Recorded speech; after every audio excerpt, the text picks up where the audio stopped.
পিডব্লিউডির জায়গা দখল করে অবৈধ নির্মাণের অভিযোগ।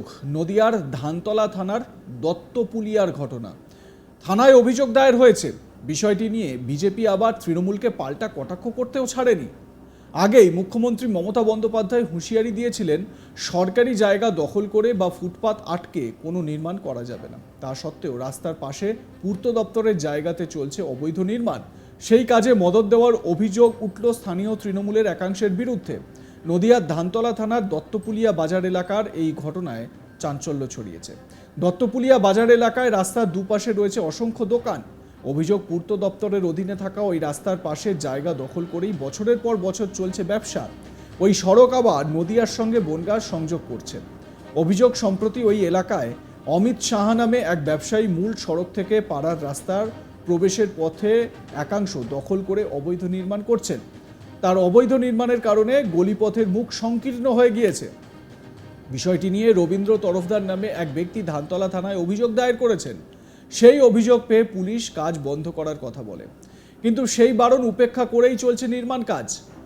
অমিত আবার এলাকার তৃণমূল কর্মী বলে পরিচিত, তবে তিনি অভিযোগ অস্বীকার করেছেন। তার দাবি, দোকানের ভিত যতটা ছিল তার থেকে এক চুল জায়গা সরাননি তিনি। অমিত সাহা অভিযুক্ত তৃণমূল কর্মী, যার বিরুদ্ধে এই অবৈধ নির্মাণের অভিযোগ। শুনুন কি বলছেন তিনি। ওটা দীর্ঘ 60 বছরের দোকান ছিল, আমার বাবা করে গেছে, আমি নিজেও করছি, ঠিক আছে। এবার দোকানটার অবস্থা এতটাই শোচনীয় হয়ে গেছিলো, চাল ফাল ভেঙে এই বর্ষায় জল পড়ছিল, দোকানে প্রচুর মাল ড্যামেজ হচ্ছিল।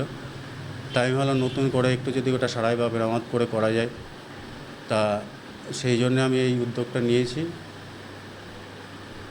জায়গাটা তো হ্যাঁ, পিডব্লিউডির জায়গা। এখানে সমস্ত ব্যবসায়ী পিডব্লিউডির উপরে দুই সাইডে, ঠিক আছে। এবার আমিও আজকে, ঠিক আছে, অবৈধ জায়গার দোকানপাট তুলে দেওয়া হচ্ছে, সেখানে আপনি নতুন করে তৈরি করছেন। হ্যাঁ, পিডব্লিউ যখন তুলে দেবে অবশ্যই আমি সেটাই সহমত থাকবো। সবাইকে তুলে দেবে, আমাকেও তুলে দেবে, তাতে আমার কোনো অবজেকশন নেই, ঠিক আছে। ঠিক আছে, না না, আমি একটু আমার ভিত থেকে আমি এক চুল জায়গাও সরাইনি, একটা চুল জায়গাও সরাইনি। আমার যে পুরনো ভিত, সেই ভিতের উপরেই আমি করেছি। নতুন করে আমি এক চুল জায়গা আমি সরাইনি। এবারে তৃণমূল নেতারা তারা তো দায় ঝাড়ার চেষ্টা করছেন। মনোজিৎ বিশ্বাস নামে স্থানীয় তৃণমূল নেতা বলছেন, ঘটনাটা শুনেছি।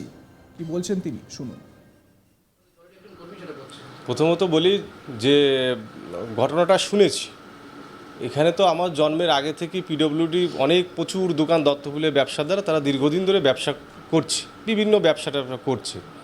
কিন্তু ঘটনা হচ্ছে যে পারমিশন দেওয়ার মালিক আমিও না, এটা গভর্নমেন্টের জায়গা।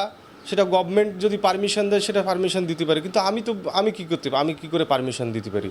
এটা ভুল তথ্য বা ভুল কথা বলেছে। তো ব্যবসা যখন সমস্ত ব্যবসাদাররা যখন ব্যবসা করছে পিডব্লিউডির উপরে, তাহলে এবারে উনি যখন করছে, তাহলে ওনার একার উপরে কেন আক্রোশটা হবে? হলে পরে সবার উপরে হোক। আমরা তো এ নিয়ে কখনো কাউকে বলতেও যাইনি, পারমিশন দিতেও যাইনি না। নতুন জায়গায় সে দীর্ঘদিন ধরে ব্যবসা করেছে, অনেকেই এরকম করছে, সেখানে তো আমাদের কাছে আসিও নি, বলিও নি, বা আমরা পারমিশন দিও নি যে নতুন করে ঘর করো, পাকা ঘর করো। কিন্তু যেটা আমি শুনেছি যে ওখানে এক প্রমোটার প্রচুর জায়গা কিনেছে, তার ফ্রন্টকে ঠিক করার জন্য তার বিরুদ্ধে একটা কমপ্লেন হয়েছে, এইটুকু আমি শুনেছি। কিন্তু আমরা কোনো পারমিশন দিইনি। না না, আমাদের দলের কর্মী বলতে পারবো না, জানি না। কিন্তু ব্যবসাদার এদের কোনো রাজনৈতিক কোনো ব্যাপার নেই এখানে। স্থানীয় বিজেপি নেতা ধীরেন্দ্র মিস্ত্রির অভিযোগ যে তৃণমূলের মদতেই নাকি সেখানে এই রকম নির্মাণ চলছে এবং পঞ্চায়েতের থেকে নাকি পারমিশনও নেওয়া হয় না। শুনুন।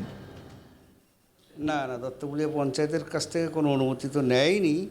আর এরকম কাজ তো বাস্তবিক সারা রাজ্য জুড়েই হচ্ছে।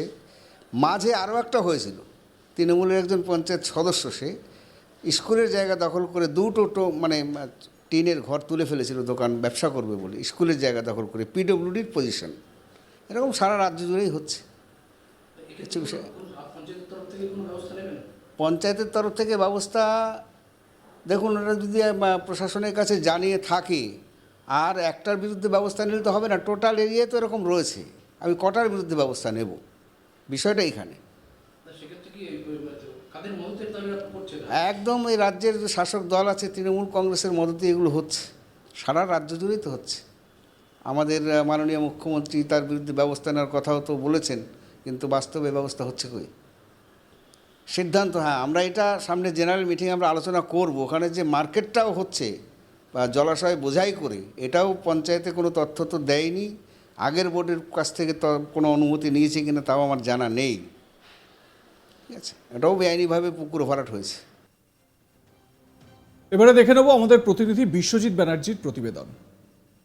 পিডব্লিউডির জায়গায় দখল করে অবৈধ নির্মাণের অভিযোগ নদিয়ার ধানতলা থানার দত্তফুলিয়ায়। এই ঘটনার অভিযোগ দায়ের হয়েছে। রাজ্যের মুখ্যমন্ত্রী আগেই হুঁশিয়ারি দিয়েছিলেন, সরকারিদের কাজের জায়গা কিংবা সরকারি জায়গা দখল করে ফুটপাত আটকে কোনো নির্মাণ করা যাবে না। তা সত্ত্বেও রাস্তার পাশে পূর্ত দপ্তরের জায়গায় অবৈধ নির্মাণের সেই কাজে মদত দেওয়ার অভিযোগ উঠল স্থানীয় তৃণমূল একাংশের। এই ঘটনায় যথেষ্ট চাঞ্চল্য ছড়িয়েছে। নদিয়ার ধানতলা থানার দত্তফুলিয়া বাজার এলাকায় এই ঘটনায় চাঞ্চল্য যেমন ছড়িয়েছে, পাশাপাশি এই নির্মাণ কাজের জন্য এখানে অভিযোগও দায়ের হয়েছে ধানতলা থানায়। স্থানীয় তৃণমূলের একাংশের এই তাদের প্ররোচনায় এবং তাদের সাহায্যেই এই নির্মাণ হচ্ছে। নদিয়ার ধানতলা থানার দত্তফুলিয়া বাজার এলাকায় এই ঘটনায় যথেষ্ট চাঞ্চল্য ছড়িয়েছে। তৃণমূলকে কটাক্ষ করতেও ছাড়েনি বিজেপি। আসলে দত্তফুলিয়া বাজার এলাকা রাস্তার দুই পাশে রয়েছে অনেক দোকান। অভিযোগ, পূর্ত দপ্তরের অধীনে থাকা ওই রাস্তার পাশের জায়গা দখল করে বছরের পর বছর চলছে ব্যবসা। এই সড়ক নদিয়ার সঙ্গে বনগাঁ সংযোগ। অমিত সাহা নামে এক ব্যবসায়ী, তিনি মূল সড়কের থেকে পাড়ার রাস্তার প্রবেশপথে একাংশ দখল করে অবৈধ নির্মাণ করছেন। ফলে সংকীর্ণ হয়ে গেছে গলিপথ। রবীন্দ্র তরফদার নামে এক ব্যক্তি ধানতলা থানায় অভিযোগ দায়ের করেছে। পুলিশ বারণ করা সত্ত্বেও এই বিল্ডিং এবং দোকানঘর নির্মাণের কাজ চলছে। অমিত বাবু তিনি তৃণমূলের কর্মী বলে জানা গেছে এবং তিনি এলাকার তৃণমূল কর্মী নামে পরিচিত। পিডব্লিউর জায়গা দখল করে অবৈধ নির্মাণের ঘটনায় ধানতলা থানার দত্তফুলিয়ায় চাঞ্চল্য ছড়িয়েছে। রাজ্যের মুখ্যমন্ত্রী আগেই হুঁশিয়ারি দিয়েছিলেন, সরকারি জায়গা কিংবা ফুটপাত আটকে কোনো নির্মাণ করা যাবে না। তা সত্ত্বেও রাস্তা দেখতে থাকুন আজ তাক বাংলা। লাইক, কমেন্ট, শেয়ার করতে ভুলবেন না।